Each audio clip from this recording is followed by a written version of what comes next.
I can't believe I'm actually saying this, but TikTok is actually being banned. This has been something that's been discussed for the last 4 years, but I never really thought it would actually come into action. But on the 23rd of April, the US Senate passed a bill meaning that TikTok either has to sell their company to someone that's American or they're banned. This is all because whilst TikTok was incorporated in California, the parent company ByteDance is Chinese. TikTok itself is not available over in China. They actually have a sister app called Douyin, I think, which is like the Chinese version. And this was actually the predecessor for TikTok. It launched way before it and became a massive viral sensation over in China, which then laid the foundations for TikTok as we know it. The app is owned by TikTok LLC, a limited liability company incorporated in Delaware. The LLC is controlled by TikTok Limited, which is registered in the Cayman Islands and based in Shanghai. That firm is ultimately owned by ByteDance Limited, also incorporated in the Cayman Islands and based in Beijing. So yeah, there's a lot of layers to it, but ultimately when you go from the TikTok app all the way to the top, you get to China. And I'm going to be as apolitical as possible because I have a very surface level knowledge of the whole entire situation between America and China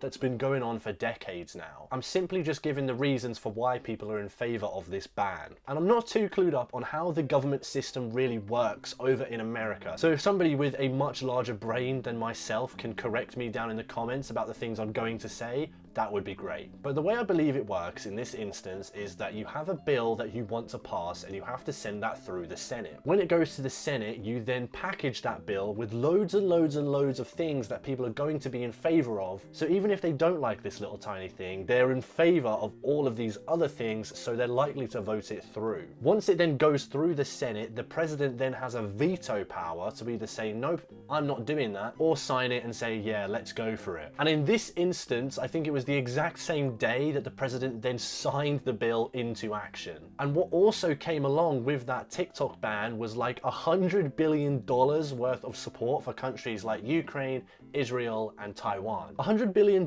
is so much money. Like, this makes me think of the videos where people show the difference between like $1 million and $1 billion. Like $100 billion is insane. But we're not getting into that. We're just looking at the TikTok ban by itself. The whole debate though about whether or not TikTok is a Chinese company makes me think about the video I saw about a couple months ago when the TikTok CEO went to Congress to talk about this ban. You said today, as you often say, that you live in Singapore. Of what nation are you a citizen? Singapore. Are you a citizen of any other nation? No, Senator. Have you ever applied for Chinese citizenship? Senator, I served my nation I'm in asking- Singapore. No, I did not. Do you have a Singaporean passport? Yes, and I served my military for two and a half years in Do Singapore. you have any other passports from any other nations? No, Senator. Your wife is an American citizen, your children are American citizens. That's correct. Have you ever applied for American citizenship? No, not yet. Okay. Have you ever been a member of the Chinese Communist Party? Senator, I'm Singaporean. No. Have you ever been associated or affiliated with the Chinese Communist Party?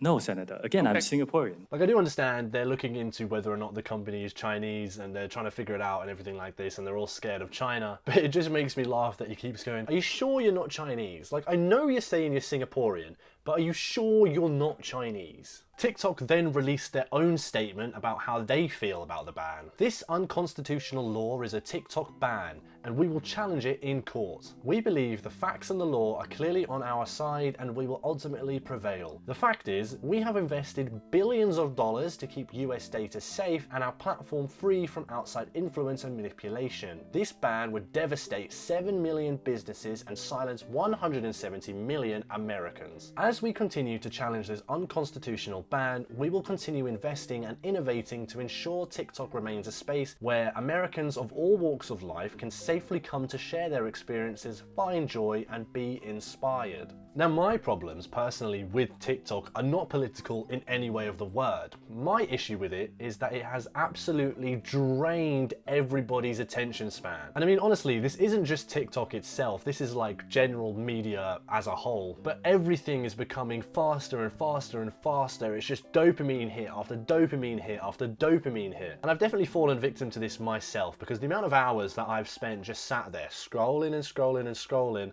and then after a while you sit there and you go, hang on a minute, Wasn't I supposed to be doing something today? And I mean, this is the top reply to the actual statement itself. Yes, I can't imagine life without my brain rot and skibbity toilet. An absolute bastion of this generation's culture. It's a very addictive app, but you can't sit there and say that it doesn't also do a lot of good. As they mention in the statement, something this is really going to hurt is small business owners across America. And obviously there was a time before TikTok, so it's not like businesses are going to go completely bankrupt, but being able to reach an international audience at the click of a button has done so many amazing things for these small companies. Imagine the scenario that you are setting up a company in a really small town in rural America. Before TikTok, you just kind of have, you know, general word of mouth. That's how people find out about your business. But with TikTok, these small companies are able to instantly reach a massive audience across the globe, which in some cases means that these small business owners in these tiny towns have been able to sell things to the other side of the world. Alongside this statement, the CEO of TikTok also put out a short video talking about it. The show here, as you may have heard, Congress passed a bill that the president signed into law that is designed to ban TikTok in the United States.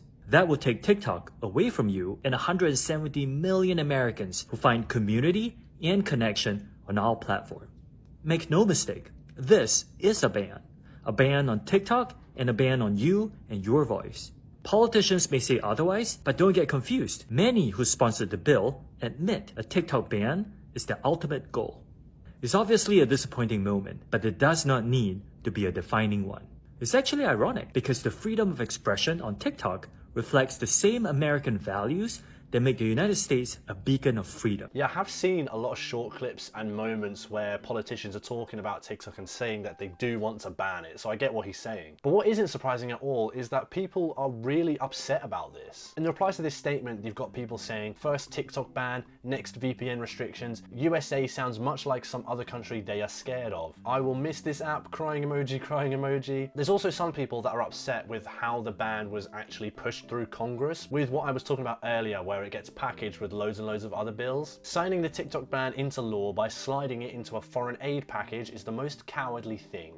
Fight this as much as you can. But I've been talking about this as if it's for sure a certain thing that TikTok is going to be banned, but there is obviously the other option where they could sell to an American company. And I think if they did go down that route, every single American tech company is going to scramble for it. This is genuinely the fastest growing social media that we've ever seen, and I'm pretty sure it also has the largest amount of daily users. Whether or not they'll go down that route though, I really don't know, because the way I read it is if they are going to sell it, then they have to sell the entire company. But obviously America isn't the entire world, but that would mean that they'd have to give up the entire world, which I'm sure would still make money even if it was banned in America. So personally, I don't think they will go down that route and sell it, but I don't know too much. There could be a way around it. Reuters reports that TikTok's owner ByteDance would prefer to shut down its app in the US rather than sell it if all legal options are exhausted. So yeah, like I say, I think that if they did get to the point where they had to sell it, they would probably just shut it down in America,